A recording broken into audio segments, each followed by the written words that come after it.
represent the following signal f of t in terms of g of t। g of t की जो value है यहां पर -1 से +1 है। ओके, -3 से +3 के बिटवीन ये सिग्नल जो f of t है वो यहां पर वेरी कर रहा है। g of t एक सिंपल रेक्टेंगुलर पल्स है जिसकी बिट जो है वो -1 से +1 है और मैग्नीट्यूड इसका हम मान लेते हैं 1 है। ओके, मैग्नीट्यूड कितना है? 1 है। स्क्रीन को पॉज करें और आपको कुछ नहीं करना है, ये g of t है उसके टर्म्स में f of t को रिप्रेजेंट करना है। यानी कि g of t में हम कैसे ऑपरेशंस अप्लाई करते जाएं कि ये f of t के फॉर्म में रिप्रेजेंट f of t इसके फॉर्म में रिप्रेजेंट हो जाए। क्लियर है सभी को? f of t is original function that we want to represent in the terms of g of t।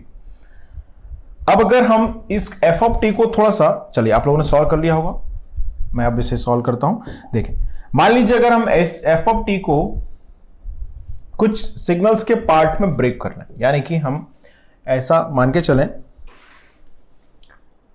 इस तरह से, देयर आर सर्टेन सिग्नल्स जिनसे मिलके ये बना होगा, ऐसा हम माने हैं। कर देखिए, एक सिग्नल हमने यहां पर कंसीडर किया रेक्टेंगुलर पल्स जिसकी विड्थ जो है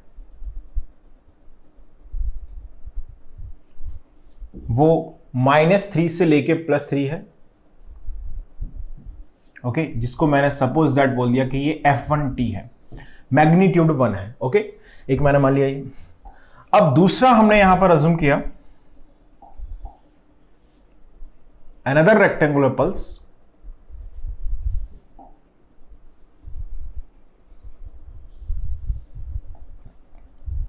एक और मैंने यहां पर अज्यूम किया another rectangular pulse whose width is -2 to +2, जिसकी विड्थ कहां से कहां तक है? -2 से लेके +2 तक है।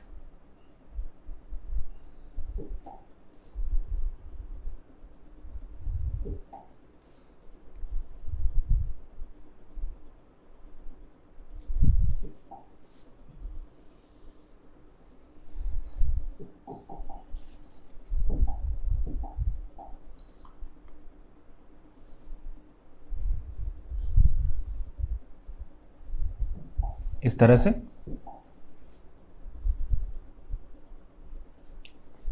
ये -2 से लेके +2 तक इसकी विड्थ है, ये हमने कंसीडर किया और मैग्नीट्यूड इसका भी 1 है। अब इसको मैंने मान लिया कि ये f2t है। अब हमने अनदर सिग्नल यहां पर कंसीडर किया जिसका विड्थ जो है वो -1 से लेके +1 है और जो मैग्नीट्यूड है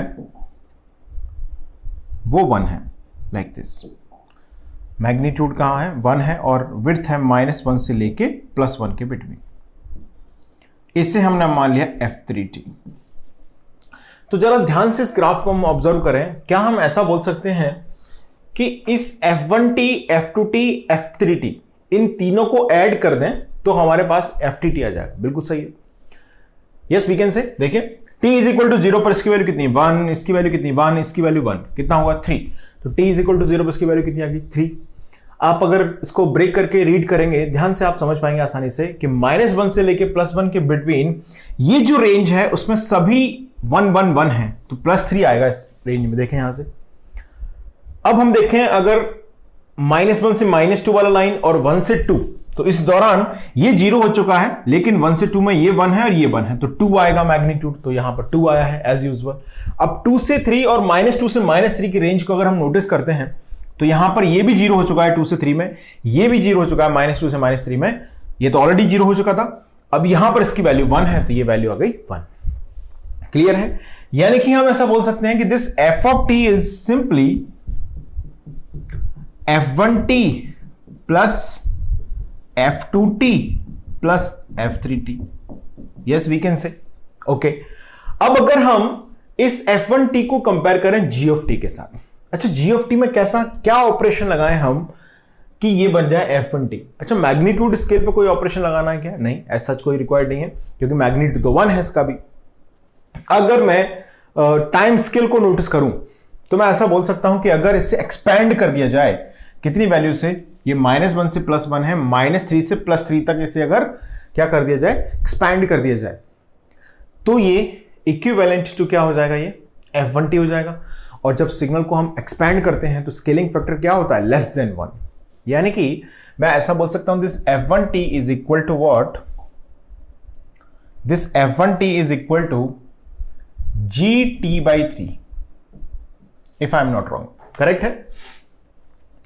क्या हम इसी तर्ज पर ऐसा बोल सकते हैं कि दिस f2t इज gt/2, बिल्कुल। सिमिलरली हम बोल सकते हैं this f3t is nothing g of t itself, which means I can say here f of t equal to f1t which is gt/3, f2t which is gt/2, f3t which is gt. So this is the final answer that we have obtained here. Clear? It's a simple question you have answered. Okay, so let's go for the next one. See this question. इसमें से दो part हैं, एक part मैं solve कर दूंगा and one part will be considered as a homework for you. Okay, you may try it at home. Once again हमारे पास f1t है, f2t है यहां पे गिवन। अब देखिए f1t को अगर मैं यहां से रिकंस्ट्रक्ट करना चाहूं, क्वेश्चन भैया ध्यान से पढ़ लें एक बार आप उसको, और स्क्रीन को पॉज करके एक बार आंसर कर लें इसको, ठीक है। आप लोग सॉल्व कर लें, स्क्रीन को रोक कर इस क्वेश्चन को।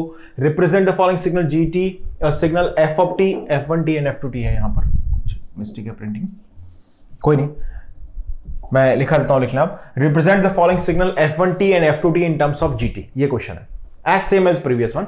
देखिए gt यहां पर फिर से वन सेकेंड वही रखा है इन्होंने, मैग्नीट्यूड 1 ही है इसका भी फिर से। ओके, तो क्या मैं ऐसा लिख सकता हूं, चलिए पहले f1t को मैं रिप्रेजेंट करता हूं and f2t will be as a homework for you, you may try that as a homework for you. तो क्या हम f of t से मैंने एक सिग्नल यहां पर रिप्रेजेंट किया, अ सिग्नल हुज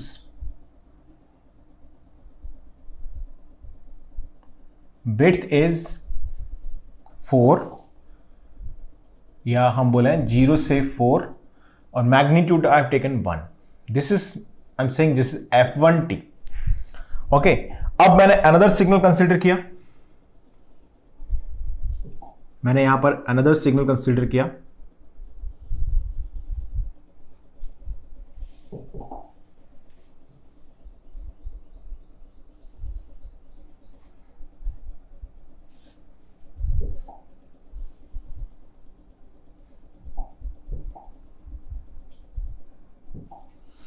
जिसका मैग्नीट्यूड तो 1 है वंस अगेन, लेकिन इसकी जो विड्थ है वो है 3,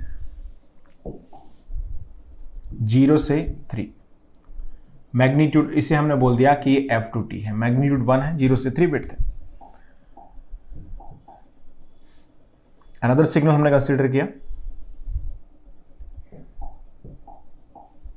जिसका मैग्नीट्यूड वंस अगेन 1 है और विड्थ है इसकी 0 से लेके 2।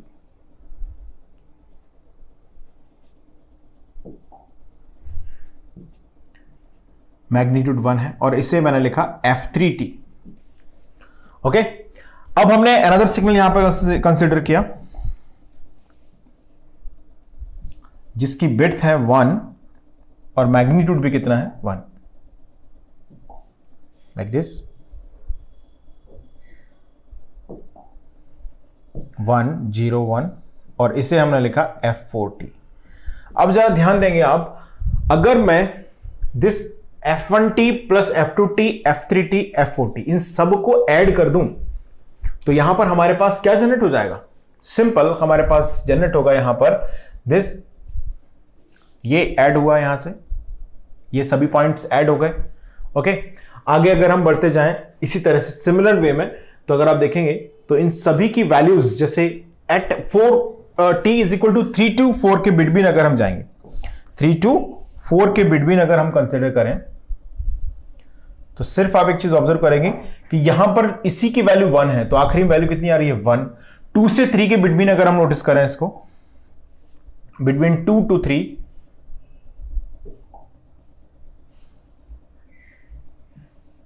ओके, बिटवीन 2 to 3 अगर आप इसको नोटिस करेंगे तो इसकी वैल्यू कितनी है 1 + 1, ओके, यानी कि 2 है, देखें 2 है।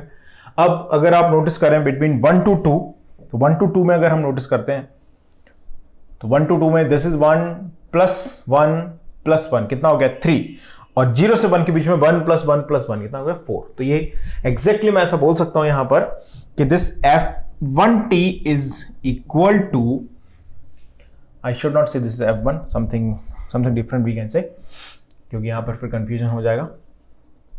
कुछ और नाम इसका p1 लिख देते हैं, है ना, p1, p2, p3, p4। यहां पर मैं बोल सकता हूं f1t equal to p1t plus p2t plus p3t plus p4t। अब हमें यहां से p1, p2, p3 को g ऑफ t से रिलेट करना है। तो हम ये बोल सकते हैं ये सभी सेकंड कहां से स्टार्ट हो रहे हैं, 0 से स्टार्ट हो रहे हैं। तो g ऑफ t को अगर मैं 1 से शिफ्ट कर दूं, टाइम शिफ्टिंग ऑपरेशन, तो हम ऐसा बोल सकते हैं यहां से कि g ऑफ t को अगर हमने 1 से शिफ्ट कर दिया तो ऐसा कुछ वेवफॉर्म हमारे पास आ जाएगा। This is g of t,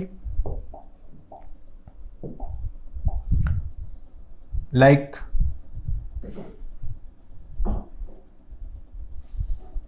जिसकी बिड्थ हो जाएगी अब 0 से लेके 2, ओके, और ये हम इससे बोल सकते हैं g ऑफ t -1, ऐसा आ गया। अब 0 से 2 वाला जो बिड्थ का सिग्नल है उससे हमें ये लिखना है, तो ऑब्वियस है अब इससे क्या करना पड़ेगा, हमको एक्सपेंड करना पड़ेगा। अब कितनी वैल्यू से एक्सपेंड करना है, 4 तक जाना है, तो ऑब्वियसली हमें एक्सपेंड करना पड़ेगा बाय द वैल्यू 2। तो मैं ऐसा लिख सकता हूं इसको, g ऑफ t बाई 2 -1। अब यहां पर कहां तक जाना है, 0 से 3 जाना है, 2 तक तो है ही पहले से, तो मैं ऐसे लिख सकता हूं g ऑफ 2 बाई 3t -1।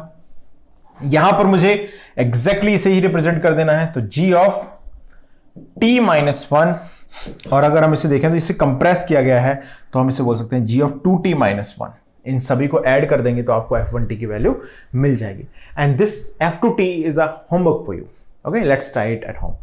चलिए आगे बात करते हैं, नेक्स्ट हेडिंग करेंगे